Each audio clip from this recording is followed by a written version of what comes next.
Hello, class. Today we are going to tell you about Rios Montt, a ruthless Guatemalan president who was responsible for the genocide of 200,000 indigenous people. As if the genocide is not controversial enough for the reasons behind it, the role that America played in this crime is probably something that none of us have ever heard of before, that is, until today. Before we get to the details about the genocide, let's go over a little history about Rios Montt for a better understanding of the man behind the murder.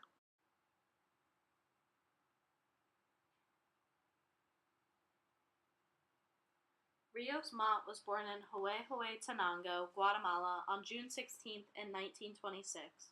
From early on in adulthood, Montt was active in the military, which gave him the start to make his ties with the United States.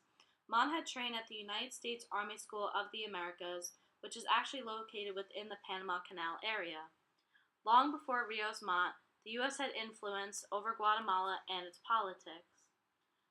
At the age of 28 years old, Mott was a junior military officer and actually played a small role for the CIA in the overthrowing of the Guatemalan president at the time, Jacobo Arbenz. At the age of 44, Rios Montt became the Army Chief of Staff for Guatemala. However, he lost his position due to conflicting political parties.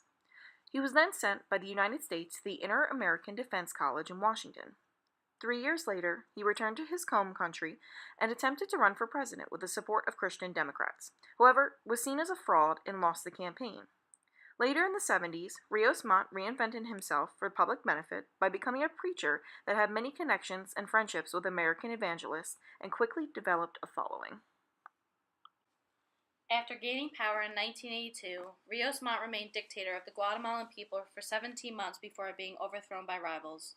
During the time of his ruling, Montt wreaked havoc on the Guatemalan people in an effort to end the Guatemalan Civil War by upping the ante on the Scorched Earth campaign previously put into effect by the former president, General Romeo Lucas Garcia. The campaign was meant to destroy anything and everything like livestock, crops, buildings, and sacred places.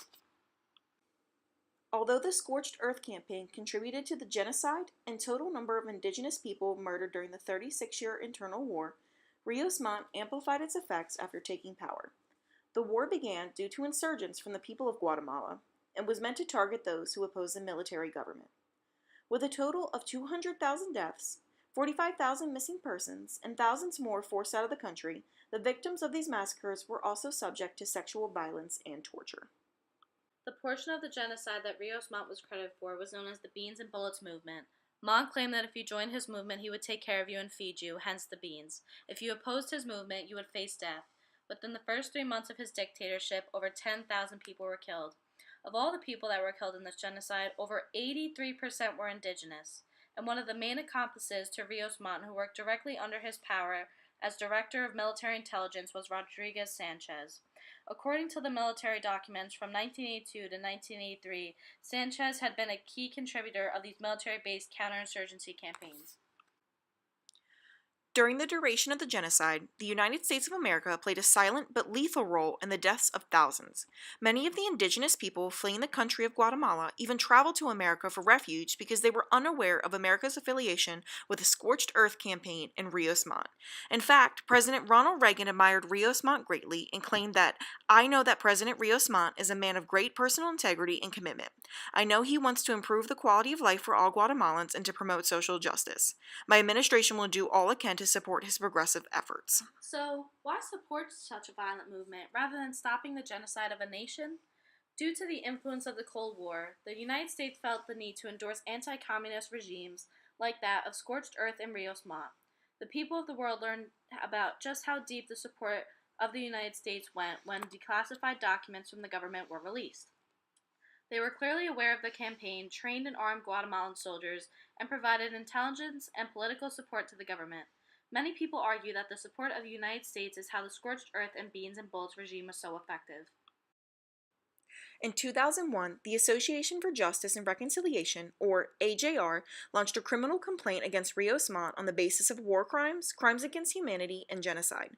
The Guatemalan Center for Human Rights Legal Action backed the AJR and their complaint with the help of attorney Edgar Perez. In 2010, another complaint was filed regarding a specific massacre that was committed by the regime. In the beginning of 2012, after the conclusion of his congressional term and immunity, Rios Montt was indicted on all the charges of crimes against humanity and genocide during his time as head of state. His trial began in May of 2013, where he pleaded not guilty for any of the charges. The prosecutors found Rios Montt guilty of genocide and crimes against humanity and ordered for his detention to be immediately effective for a prison sentence of 80 years. On the 20th of May in 2013, the Constitutional Court decided that Montt's due process rights were violated, which caused all of his convictions to become invalid. Mont's retrial was scheduled for 2015, however did not actually occur until early 2016. By this point, Rios Montt had been diagnosed with dementia and was seen as unfit to stand trial. A judge ordered that Rios Montt's case would be held separately from his accomplice, Rodriguez Sanchez, due to the special circumstances of Montt's dementia. Rodriguez Sanchez's proceedings were also suspended after the court determined that he had the right to a public trial. A new trial was ordered in March of 2017, however, Rios Montt died in April of 2018 of a heart attack at the age of 91. The most interesting part of researching the life and crimes of Rios Montt was the fact that he did not commit these crimes alone, yet the United States has simply gotten away with the genocide they helped fund. This is not something that we study in textbooks or in a history class, and most American people are not even aware of the role that we played in Guatemala. Why has the government swept this under the rug? Well, why would they want us to know about them assisting a dictator with war crimes, crimes against humanity, and genocide? In our course, we learned that unilateral subordination is the act of forcing people to change their hair, religion, appearance, etc. Rios Montt's Bullets and Beans campaign was in retaliation to the indigenous Mayans' effort to save their culture and heritage, so those that did not conform to the military regime were subject to death. It's historical events of the world like this that make us question what else the United States has been involved in that we have been left in the dark about as a society.